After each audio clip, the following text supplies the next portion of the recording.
Thank you, everybody. Thank you. Burundi?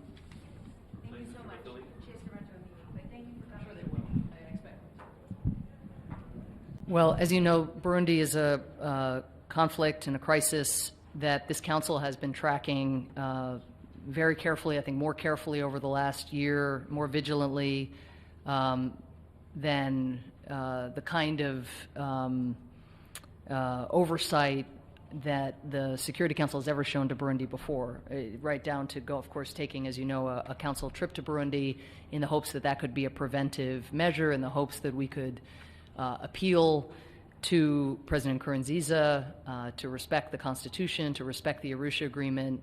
And many, many council members in those meetings with President Nkurunziza warned that in the event that the spirit and letter of Arusha were trampled, that there would be very, very destabilizing consequences.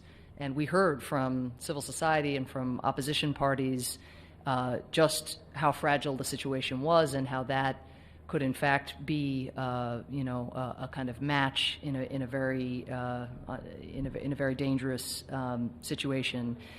What we are focused on now, of course, is political dialogue.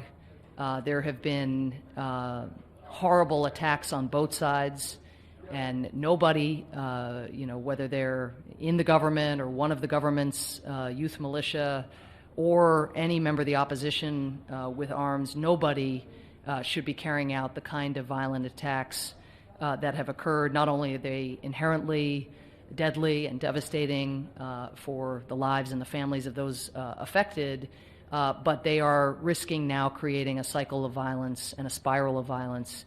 And so those attacks must stop. Restraint must be shown. The United States, and I know many other member states, are looking at measures that we can take, whether in the way of visa bans or travel bans and so forth, against those who are responsible for carrying out gross violations of human rights or, murderous attacks.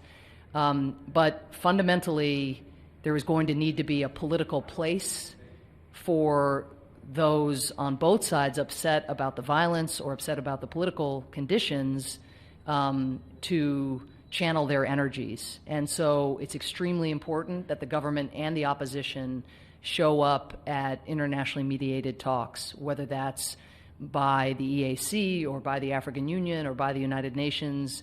What really matters is that the parties come together and look at what kind of political arrangement can be forged that will calm tempers, allow civil society and independent media to be reconstituted and to operate freely in the country, because right now it is not only the third term issue, but also the crackdown on human rights in Burundi that have fueled a very significant counter-reaction. And so in order, again, for the counter-reaction to stop and for more stability to return, and indeed, Burundi's economy is in tatters right now because of the effects of just the months that we've had up to this point. So in order for, again, stability to return, for a political horizon to be established, the first step is for a credible mediation to attract all sides to a negotiating table instead of what is happening now, which is some version of vigilante violence that risks spiraling in a very dangerous way. To the UN name.